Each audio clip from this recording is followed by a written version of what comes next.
Goddamn 911. Help, please. What's wrong?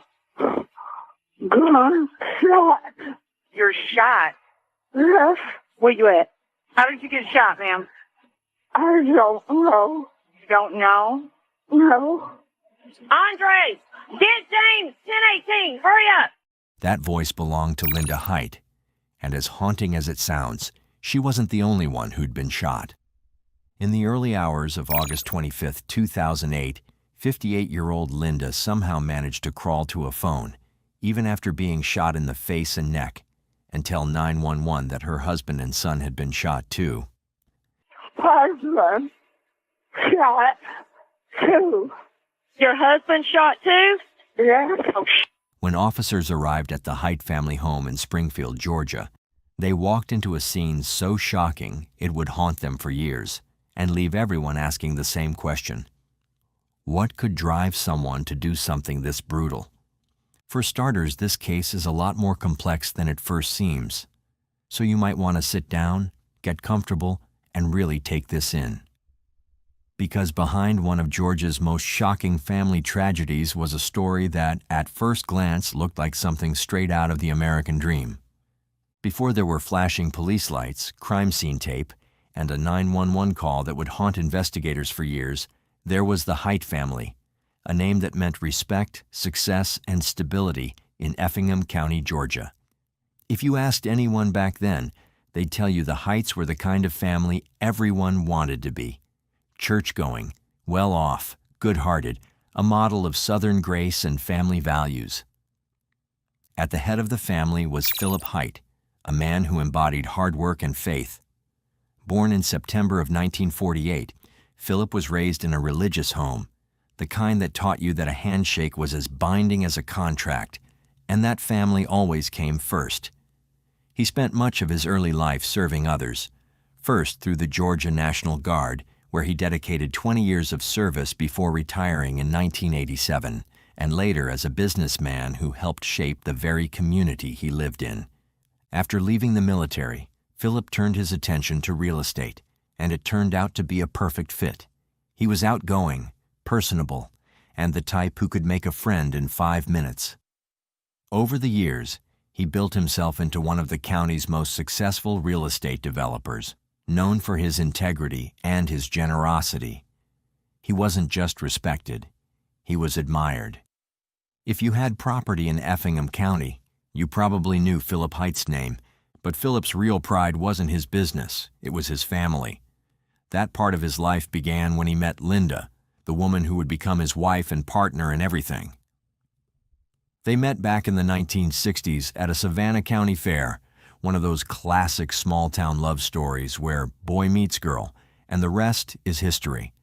Linda always said Philip swept her off her feet, and she meant it. The two married young, and their love story stretched over 4 decades. Friends often said Philip and Linda had that kind of old-fashioned marriage that could weather anything. Together they built not only a home but a legacy, and over the years they welcomed 3 sons into their lives, Craig, Chris, and Carrie Height. If you look at old photos of the family, they look picture perfect, the kind of Christmas card family you'd expect to see in a church bulletin. Philip and Linda beaming in the middle, their sons smiling on either side. Once had kids of his own, but after a back injury left him unable to work, he relied on disability payments. He wasn't doing as well as the rest of his family financially, but he was still part of that Height name, and in a town where reputation meant everything, that name still carried weight. Their middle son, Chris, preferred a quieter life. He mostly stayed out of the spotlight, keeping to himself, and by all accounts, had a good relationship with everyone in the family. Working side by side with Philip at their company, Century 21 Height Realty. The father and son duo had their graduation and had 3 children, ages 11, 8, and 3 at the time of the tragedy. Friends said Carrie was a devoted husband and a doting father. He loved boating, fishing, and spending weekends outside with his kids. From everything that we have shared so far, it's safe to say that the Heights weren't just known, they were admired. But by the summer of Tooth for Help, belonged to Linda Height. And as painful as it was to listen to, her words weren't just describing a tragedy. They were the beginning of one of the most shocking family murders the state had ever seen. You have 911. Help, please. What's wrong? Gunshot. You're shot. Yes, Where you at? yes, Okay, is there anybody in the house with you besides you and your husband? yes. Who else is in the house with you? Son, Your son? yes. Luckily, the shooter was gone. But what he left behind was devastation. The kind of scene that scars even the most seasoned investigators. In the master bedroom, officers found Philip Height lying motionless under the covers. He had been shot in the head, a single fatal wound. The blanket was still pulled up to his chin as if he'd tried to protect himself in those final seconds. From the position of his body, investigators believed he had been awake and had likely looked into the eyes of his killer before the end. A few rooms away, they discovered her chances didn't look good. Doctors weren't sure she'd make it through the night, but somehow, against all odds, she did. Weeks later, Linda finally opened her eyes in a hospital bed, a mixture of gunpowder and gasoline. He was embarrassed, heartbroken, and just needed someone to talk to. But that tiny piece of information would soon turn this investigation upside down. When investigators questioned Robin after the murders, they asked the usual questions. Was there anyone who might have wanted to hurt her family? Anyone who held grudges? Anyone strange around the house lately? At first, she said no, morals he'd always preached. He confronted Craig directly and told him to end the affair or risk losing everything. He made it clear that if Craig didn't stop, he claimed that his father had humiliated him and invaded his privacy like that. He reportedly told Robin, "My dad and Carrie better watch themselves, or I'll go old school on them." No one knew exactly. Prosecutors told the jury that Craig went to his parents' home late that night using the hidden spare key only family members knew about. He went room to 3 grandchildren lost their father, and their family name would forever be tied to tragedy. And the Height home on Quiet Lane, once full of warmth, laughter, and faith, became a haunting reminder of how quickly love can turn to destruction when greed and betrayal take root. Sadly, cases like this, where one brother turns on his own blood, aren't exactly new. Back in 1977, a man named Lorne J. Ackwin brutally murdered his foster brother's wife, their 7 kids, and a niece before setting the house on fire to hide what he'd done. The reason behind it shocked even the investigators. And you're about to find out why and how he did it. They say, be careful who you let into your home. But here's a question. If you were Cheryl, would you open your door in the middle of the night for your ex-convict brother-in-law? Well, this video says it all. On the 22nd of July, 1977, Connecticut witnessed what was at the time its largest mass murder, a crime so horrifying that the state's Supreme Court described it as brutal and apparently motiveless.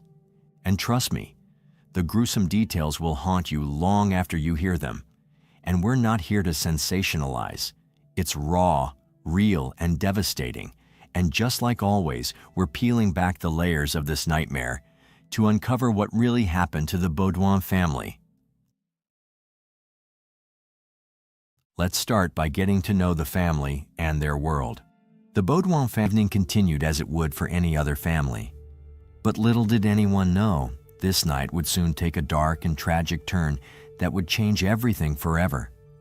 Around the house, inside, they discovered an unspeakable tragedy.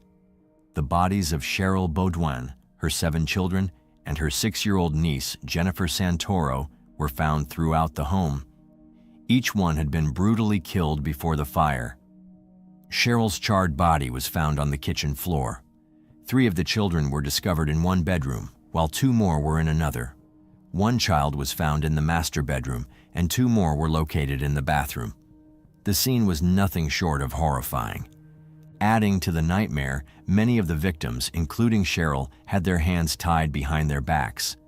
2 of the children had their feet bound, and everyone appeared to have suffered severe head injuries before the fire consumed their bodies. It was a crime of unimaginable cruelty, and the sheer brutality shocked even the most experienced investigators. All of the bodies were burned extensively, said Edward P. Leonard, the state police commissioner at the time. His statement only hinted at the unimaginable horror that firefighters and police had witnessed. Some neighbors later admitted they had woken up to the smell of smoke but didn't immediately think much of it. It wasn't until they heard the chilling screams that they realized the danger and called for help. One neighbor, Joseph Paulino, tried to help. He ran to the Baudouin house and attempted to enter, but the fire was already too intense. He later recounted the terrifying scene, saying, "I opened the back door and got driven back by a blast of heat. Then the picture window blew out." As mentioned earlier, Frederick Baudouin, the father of the family, was at work at the Pratt and Whitney factory in North Haven, working the 3rd shift. Around 5:30 in the morning, police arrived at his workplace to pick him up. They didn't tell him what had happened, only that he needed to come with them. They drove him to his mother's house, where the family's Reverend Joseph Donnelly was waiting to deliver the devastating news. After hearing it, Frederick turned to Reverend Joseph with a question that no parent or spouse should ever have to ask. Are they all dead? Joseph's somber response confirmed his worst fears. Everything Frederick held dear, his wife, his children, his entire family, was gone in one horrifying night. Shattered by grief, he reportedly said through tears, "There's only one thing, to see the bastard pay." But while Frederick was dealing with this unimaginable loss, investigators were already working tirelessly to find answers. They set up a command post at Prospect Town Hall and began stopping every car traveling along Route 68. They were determined to leave no stone unturned. Additionally, back at the Baudouin home, police continued their investigation. That's when they noticed something strange. All the doors and windows were locked. This raised an alarming question. How could the killer have escaped if everything was locked from the inside? It pointed to the chilling possibility that whoever committed the crime was already inside the house or somehow locked the doors behind them. Naturally, the investigators started talking to neighbors. That's when they learned, but that wasn't all. The neighbors said they saw him again early Friday morning, sitting alone in a black sedan parked in a nearby church parking lot, about a mile from the house. This information raised red flags for the investigators. Who was this man? And why was he hanging around the house before and after the tragedy? The neighbors filled in more details about Lorne's connection to the Baudouin family. As it turns out, he wasn't just some random figure on the periphery of their lives. For about 2 years, he had actually lived in their basement. Then, out of the blue, he left, vanished from their lives. But just as abruptly as he had disappeared, he reappeared on that fateful Thursday night, the same night the Baudouin kids had been swimming at the neighbor's pool. By the way, I post true crime and new cases here every week, so if that sounds like your kind of thing, please consider subscribing. It helps a lot. Meanwhile, investigators couldn't afford to overlook anyone, not even Frederick, the grieving father. In the early stages of any investigation, the people closest to the victims are often scrutinized. So when officers asked Frederick for permission to search his truck, he didn't hesitate. He had nothing to hide. The search came up clean. No evidence, no suspicious items. But it was a necessary step in ruling him out. By the time the investigation hit the 24-hour mark, it was already a whirlwind of activity. Police weren't wasting a second. They had set up roadblocks, spoken to neighbors, and interviewed over 100 witnesses, including both Frederick and Lorne.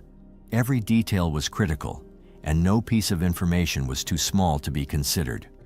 However, when officers ran Lorne Acquin's name through their system, what they uncovered was far more troubling than anything they had heard from the neighbors. This wasn't just a man with a few minor run-ins with the law. His criminal record revealed a pattern that painted him as someone with a dangerous, unpredictable streak. In April of 1974, Lorne was sentenced to prison for larceny.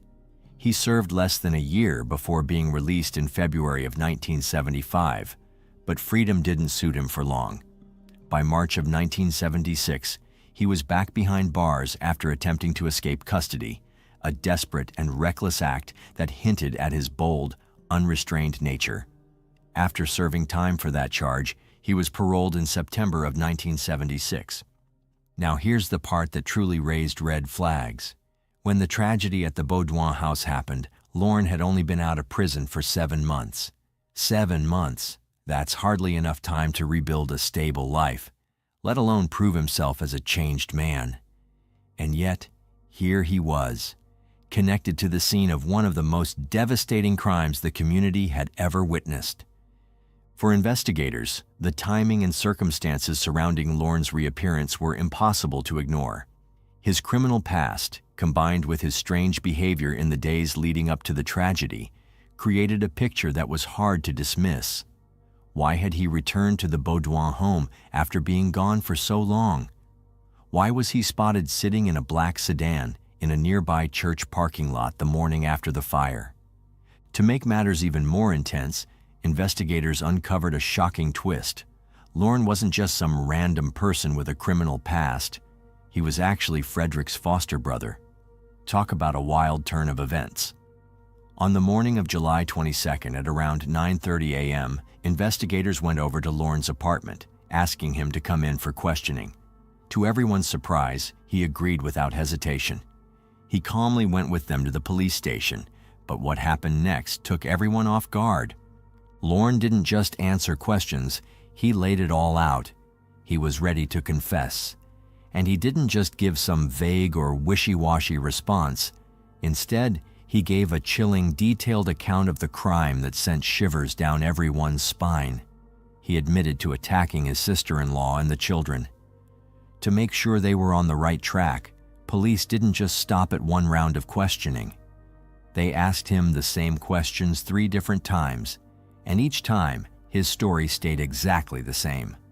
Even when they brought in his psychiatrist to talk to him, Lorne didn't back off from his confession.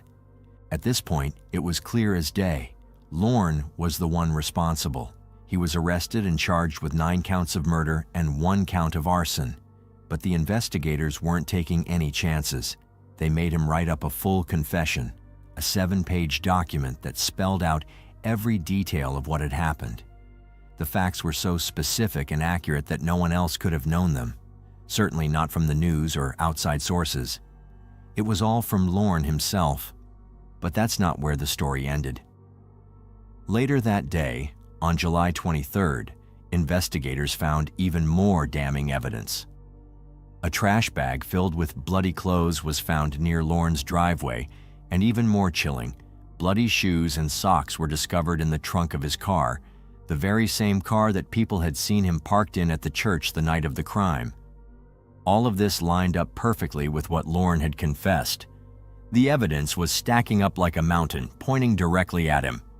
But if you'd think that at this time the case was closed and Lorne is locked up for good, well, not quite. Things were about to take another unexpected turn. Even though everything seemed to be going in the direction of a quick conviction, Lorne's defense team wasn't ready to throw in the towel just yet. They were still looking for ways to create doubt, to turn the tide in their favor. While the evidence against him was stacking up, his confession, the bloody clothes, the witnesses, his lawyer was fighting tooth and nail to poke holes in the prosecution's case. John R. Williams wasn't going to let it slide without putting up a serious challenge. Even with everything seemingly pointing to Lorne's guilt, the defense team started pushing for a delay, arguing that the court had overstepped by requesting a blood sample from Lorne without solid evidence. They wanted the confession and the blood evidence excluded from the trial, and they tried to introduce new theories like the possibility that Cheryl's brother might be the real killer. But the court wasn't buying it.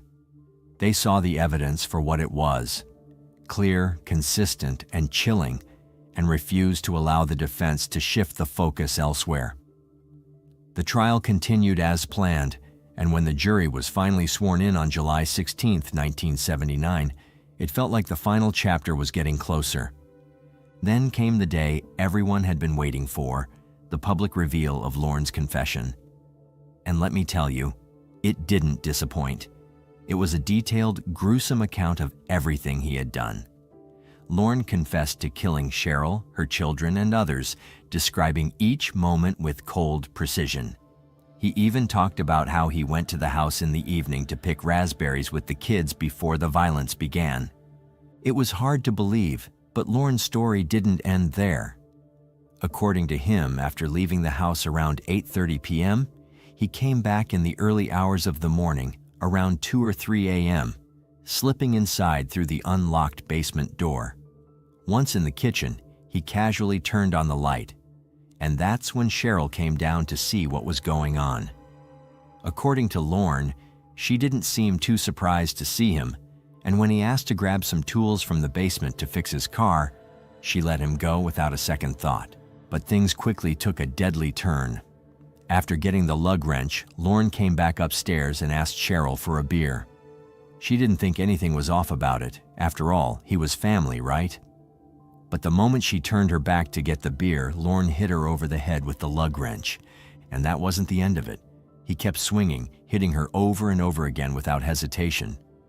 The worst part? Lorne claimed Cheryl didn't make a sound. She didn't scream, didn't cry for help.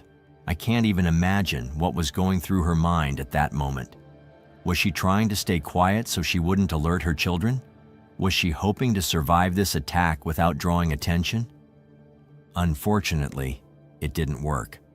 One of the kids heard the noise and rushed to the kitchen, only to be struck by Lorne with the same wrench. From there, he went on to attack the other children, using the wrench and a tire iron.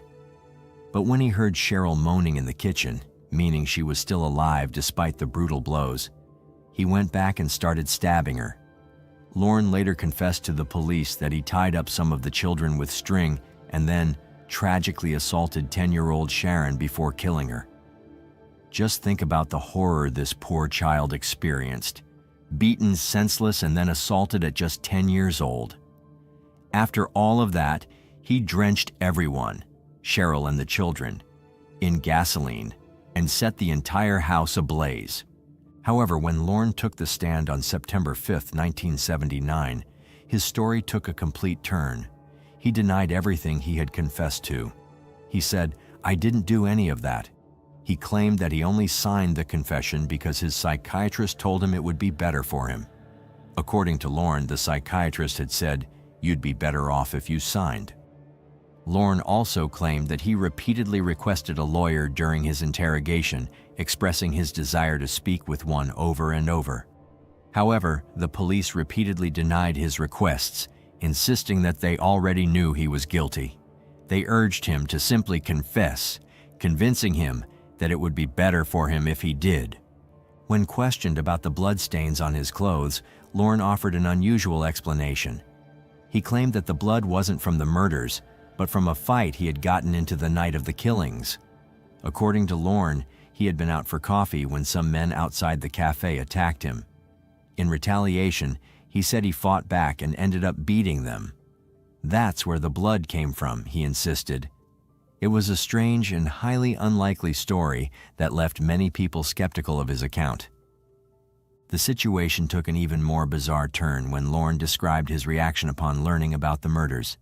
He stated that when the police first informed him about the killings, he was so enraged that he punched a wall in the police barracks. He claimed that in his anger, he warned the state trooper, telling him that they better catch the killers before he did. Now, during the trial, the prosecutors introduced a photo of the 7 murdered children showing their innocent faces, which had never been seen by the jury before. This photograph led Lorne's lawyer to argue for a mistrial, suggesting that the emotional impact of the image could unfairly influence the jury's opinion. However, the judge dismissed the motion, and the trial continued without interruption. As the case progressed, certain pieces of evidence seemed to lend some credibility to Lorne's version of events. For instance, the way he reacted when first informed of the murders mirrored exactly what he had claimed in his confession. This alignment raised questions about whether he had actually committed the crimes or if he had been coerced into admitting to them. Moreover, a state police fingerprint expert testified during the trial that the bloody handprint found in the bathtub wasn't Lorne's. In fact, the handprint on one of the door jambs didn't match his either. This revelation raised further doubts about his involvement, particularly since the prints didn't match any of the victims, or even Frederick, the father. There was also the matter of a prior interview with Lorne, conducted in October of 1977 by reporter Lincoln Milstein from the local newspaper, The Current. This interview, which had been kept under wraps until the confession was released, revealed even more contradictions. Lorne admitted to Milstein that he had no recollection of the killings. The only things he remembered were vague snippets: talking to Cheryl, seeing bodies and blood everywhere, and the house being on fire. He claimed that he had been so frightened and confused by what had happened that he didn't remember the events clearly. However, things took a turn in October 1977 when Lorne was transferred to a state mental hospital in Middleton for security reasons, and a few weeks later, he was officially committed. A psychiatrist testified that he might be suffering from schizophrenia or epilepsy, raising doubts about his mental state at the time of the confession. With this in mind, some argued that his statements were unreliable, and this further questioned his accountability for the crimes. Fast forward to October 1979, the jury deliberated for hours over the course of 3 days before finding Lorne guilty on all counts of murder. They did not charge him with SA, despite speculation that he might have been driven to kill after feeling ashamed of allegedly molesting one or more of the Baudouin girls. Chief Assistant State's Attorney Walter Scanlon suggested this could have been the motive, although it was never definitively proven. The state tried to get the maximum possible prison sentence of 245 years, which is 25 years for each murder and 20 years for arson, but Judge Walter Pickett sentenced Lorne to 105 years to life in prison, with the possibility of parole after 50 or 55 years. The decision was made, but it didn't take long before Lorne's attorney filed an appeal. So quickly, in fact, that it seemed as though the appeal had been pre-written and ready to go. However, the court denied his appeal, and Lorne was sent to prison. Over the years, Lorne continued to fight his conviction, filing petitions for a habeas corpus trial. Despite his efforts, each petition was rejected, and his legal battles seemed to go nowhere. And for those unfamiliar with the term habeas corpus, it refers to a writ used to bring an accused person from a different jurisdiction to the court in the place where the crime occurred, essentially allowing for the review of the case. In Lorne's case, he argued that he was wrongfully convicted and that his confession should not have been used against him. Lorne was eventually transferred to McDougall Walker Correctional Facility in Suffield, Connecticut, where he spent 38 years behind bars. During this time, he accumulated 8 disciplinary offenses, including assault, possession of drugs, contraband, and other violations. His last infraction occurred in 1997 when he was charged with assault and refusing to provide a specimen. Then, in June of 2015, Lorne's health took a drastic turn. He was placed on a ventilator in the intensive care unit after suffering a severe medical crisis. As the Department of Correction indicated, Lorne had no family willing or able to make medical decisions for him. The judge was called to make a decision regarding his care, but before the meeting could take place, Lorne passed away from a severe brain bleed. He was 65 years old at the time of his death, having entered prison at the age of 27. His death remained shrouded in mystery, as no autopsy was performed, and the cause of the brain bleed was never determined. Following his death, Robert DeClark, the former owner of the funeral home, sought and received custody of Lorne's remains. After performing a cremation, Lorne's ashes were stored, and DeClark periodically brought them to the Department of Correction in the hopes of finding any relatives who might come forward. But no one did, and to be honest, it feels like Lorne got exactly what he deserved: alone and forgotten. No child, not even Cheryl, deserves a death like that. The violence, the cruelty, It's almost impossible to wrap your mind around. The lingering heartbreak must have been unbearable for the remaining family, especially Fred, the father. Can you imagine the gut-wrenching realization that it was his own foster brother who had claimed the lives of his loved ones? It must have been indescribable. So that brings us to the million-dollar question. Was the sentence just? Or did Lorne somehow slip through the cracks with a punishment that didn't quite fit the crime? I'd really love to know what you think about all this. If you like the way we create these videos and you want to help bring more cases like this to light, hit that like button and subscribe for more deep dives. Thank you once again for watching.